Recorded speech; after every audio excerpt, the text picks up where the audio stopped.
A common weak spot in drawing is what I think of as the bottom foreground, this section down here, particularly when it's not the main focus of our scene. When the, if you like, main event of our drawing is higher up, when the focus of the view in some way is more centered within the frame of our drawing, then that's often where the attention goes, not just in our line work, but also in our thinking and planning and effort. And so in parts of the drawing that don't feel very important, it's easy somehow to put it one way, to have less commitment in our thoughts and therefore in our technique and in the effort we put into it than other parts of the drawing. And yet when we do that with any element in our drawing, it detracts from the overall effectiveness of our scene. There might only be one wrong note in a song, but it will impact the overall enjoyment of the whole song. And it's the same with our drawings and our line work. But I think foregrounds are often particularly a problem because they're usually by definition the closest part of the scene to us. And because of that, whatever is there, we tend to see in greater detail than in other parts of our scene. And yet, particularly if we've centered what we're drawing, what's actually here is not what we want the scene to be focused on. It's either not really what the drawing's about, or it only has a contributing part, possibly minor at that. So how do I handle drawing what lies here? Do I put it in more detail because I can see more detail and it's closer? But that also means it will stand out more, and yet I don't want it to be the main thing that people see. Or do I do it in less detail? I mean, it often can, as in this case, actually take up pretty much half of the total area of our drawing. It may just be grass that extends from the foreground further back. How do I represent the texture of that grass and not get lost in it? It may be such as this, a natural collection of little decomposing bits of this and that and stones and whatnot scattered around. It may be cobblestones patterned in a street. So I want to demonstrate a technique for drawing this sort of scene, but look, don't miss the end because I want to highlight a few mistakes that I see commonly drawn that involve the foreground area that I want to particularly highlight in case they're mistakes that you're making but don't realize how much they're working against what you're trying to achieve in your whole drawing. So I'll draw this. I have already, as I recommend in one of my videos, employed the technique of doing what I think of as a preparatory sketch, which is not a thumbnail, but it's working out what pens I want to use for what parts, what marks I might use to represent different things, and means that I'm not starting something and then thinking, oh, this should be a different pen, or I wish I had put these marks further apart or made them smaller or whatever. I have a chance to do a very quick 2-3 minute maximum dress rehearsal, if you like, of my thinking. Is my thinking going to work well, or do I need to adjust it slightly? So having done that, I'm ready to actually start drawing. I start with a 0.3mm black fine liner pen, and what I want to do at this stage is to establish some of these bits and pieces, the little stones, the sticks, the leaves, that I just want to use to start to get a feel for the surface texture I'm trying to create. I also want to draw some right in the front because these are going to be the ones that I draw largest and most clearly. So if I get them out of the way and establish, then I have something to scale ones I draw further back. I know what size not to let them get larger than, as I keep things in proportion as they move backwards from the viewer. So the next thing I want to do is, before I get too bogged down with doing this pathway that moves backwards from the front, is to establish these closest trees, which are slightly more than halfway up our page. And again, what I want to do is I want to get a sense of the line work I'm going to use with them in terms of detail, thickness, just the way I create the lines, the hand movements I take and so forth. so that then I can match the line work from the bottom of the picture up to that point. And I actually grabbed a 0.2mm pen to do that tree on the left. I went back to the 0.3mm pen to do those leaves just up in the top right corner, because they're actually from a much closer branch that's hanging into our view. And now I go back to doing a darker tree, a tree with a very blacky brown bark. And I do some of the lines for this tree horizontally as well as vertically. Not just make them darker, but also to help them to stand out more from the line work around them.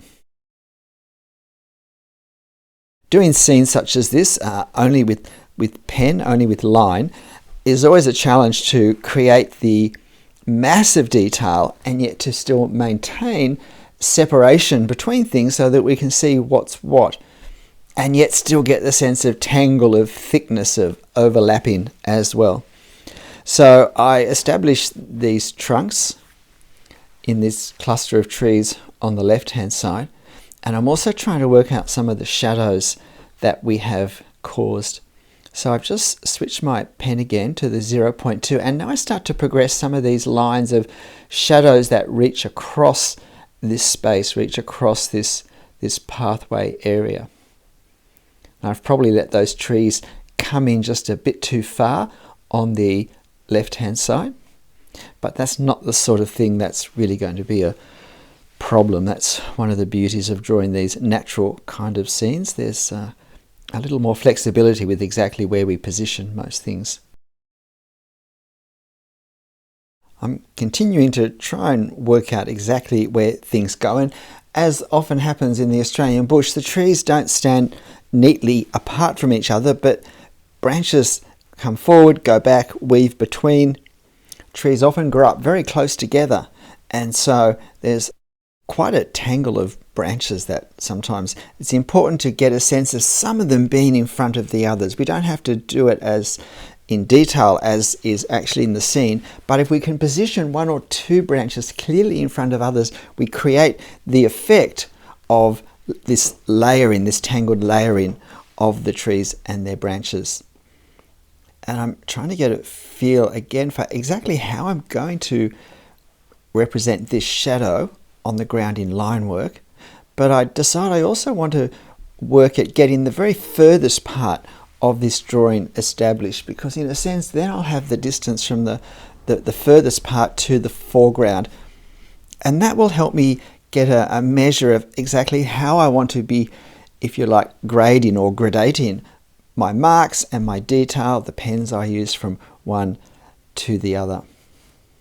So now I'm doing some dark shadows at the end. And this is where I pick up my 0.3mm pen instead of my 0.03mm pen. I couldn't work out why it was so black and so dark, and so I didn't actually intend that little dark patch at the back to be as black as it is. So it does kind of throw out the overall feel of the drawing, I think. And I did adjust my other line work to allow for this darker patch in the center. I did want it to sit back further than it does now with this blackness. It does pull it forward, but I've never actually used a 0.03mm pen before. I had it and I was surprised it hadn't dried out. So it's just one of those things. So I'm trying to suggest these very furthest trees. I'm not exactly sure how I'm going to finish them, but this is where if we start light, we can come in heavier as we make adjustments over our whole scene towards the end, when we get a stronger sense of how the various element parts, the various components, the different planes of depth are all operating or connecting with each other, or not, where we need to adjust them a bit. And so now I'm working on the shadows quite a bit from now on. In fact, this is the sort of scene where if we don't want to put the time into the shadows that they're going to require, it's probably just not the best scene for us to draw.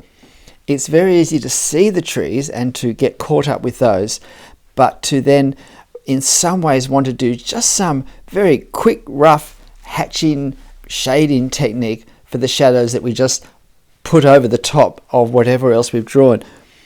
And most of the time it's going to look exactly like that, a very rough, quick bout of line work. This drawing took, I think, 50 minutes in real time to draw, and probably a good third of that was spent working on this foreground, on this part that really is, in inverted commas, just dirt with a few leaves and bits of twigs and bark on it. And so I'm going lightly with this. I'm not real sure exactly how dark and strong I want these shadows to be. They're not hard shadows in most cases. There's a lot of quite diffused shadow caused by masses of leaves that aren't terribly thick in the tree canopy, and so half light starts to come through from them. And I want to capture that sense of, there are a few bits that are in deeper shadow, but more parts that really have a much lighter grey feeling, and therefore the ground comes through more. And at times I'm adding some more ground objects, some more rocks, some more bits of twigs, some more leaves. It's a bit hard to know exactly what's going to show through the hatching for the shadow at the end or not. So I'm just giving it a go and really exploring bit by bit. This is particularly the sort of drawing where it's good to stand up every 5 or 10 minutes and just get a more overview look of what we're doing. It can all get a bit tense when we're just doing lots of line work such as this in a small area. And sometimes that means we can make choices that we wouldn't have made. We'll go too far and create too dark an effect. Speaking of which, I decided I needed some more darkness in the back of these trees, and particularly on the left-hand side. And so again, I'm not sure whether I overdo it or not, but maybe just if some of these lines had gone in a different direction, it might have created a little stronger sense of separation and order within a bit of a tangle anyway. So I'm really just looking at the last few bits and pieces, and this shadow down the front. Do I need to strengthen some bits of the darkness? This is where I stand back and have a look and think yes, no. I'm starting to think it's all becoming a bit much of a mass of lines down the front, and it's probably time to stop. How do you think it's gone? Well, look, let's just look at a few issues that I see are very common in foreground areas of drawings. The biggest problem I would expect to see in a drawing of a scene such as this has to do with management of the foreground area. And let me show exactly how I think this problem will show itself and where it comes from. What I think we need to do is to, with our reference, make this look a little bit more like a wall lying down. And what we have to do is really work out, if you like, a straight line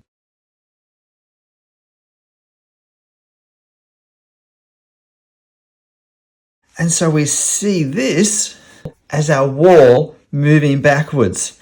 And what I then have to do is find, according to foreshortening, the halfway point. And if you remember, if you've seen my videos on this, we do this by drawing the diagonals. So this is the halfway point. This distance here is actually the same distance as this distance here. If we divide this lower half into 2,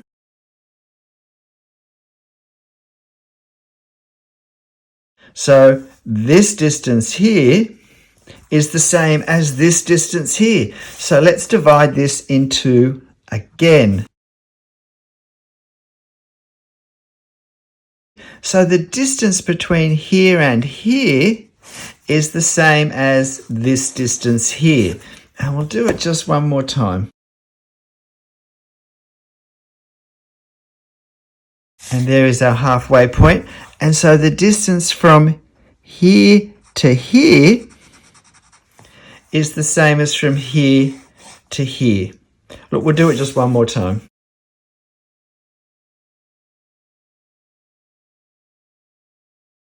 And what we get now is the distance from here to here is the same as the distance from here to here. So when we're drawing detail in a foreground scene such as this, you have to really make sure that everything gets smaller very rapidly as it moves back, that the detail becomes less and less very rapidly as we move back, and that if things are the same distance apart, they get closer and closer together very rapidly as they move back.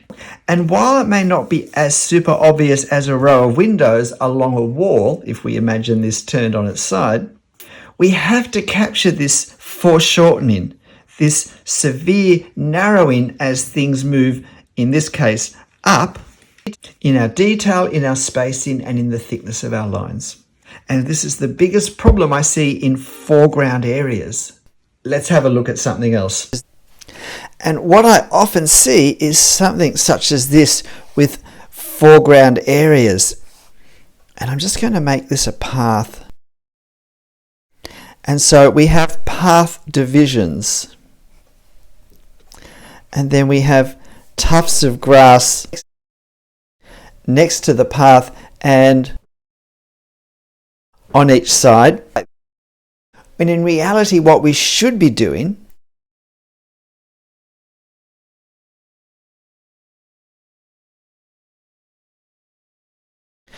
is something that looks like this, and if we have tufts of grass down here, then as they go further back they have to get smaller,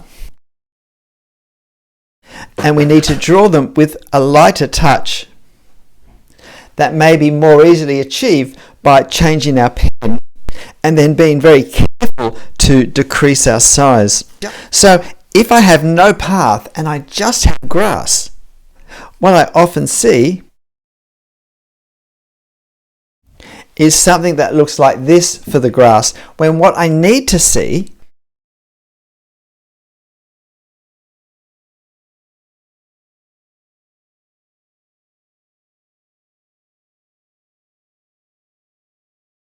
is something that's looking more like this, where our blades of grass quickly change from being upward strokes to being more dots and dashes. And whatever way we arrange rows or lines of these, they rapidly get closer together in the same way that with foreshortening, equally spaced lines on a path, if it were there, get increasingly closer together quite dramatically as we move into the distance. We want to reflect these lines, in a sense, without, in inverted commas, rows of grass. And so I had all this in mind when I was working on this detail here and my line work. With the scale of what I drew, with the thickness of line that I drew, and with how close together I began to use marks as I moved further back. G'day, I'm Stephen Travers. I hope this has been helpful for you. It's easy to think that perspective only has relevance when we're drawing buildings. But even when we're drawing natural scenes, and particularly when we have a strong foreground that's quite a lot closer to us at the very front than even halfway through our picture, it's important, if we're going to create a sense of realism, a feeling that this is really there, that we in some way create the feeling of foreshortening that we see visually in the scene. So of course, if you want to have a go drawing this, you'll find the reference photo on my channel community page. I hope this was interesting, and please, why not have a go drawing it yourself? But look, whatever you draw and however you draw it, make sure you have fun. I'll see you next time. Bye.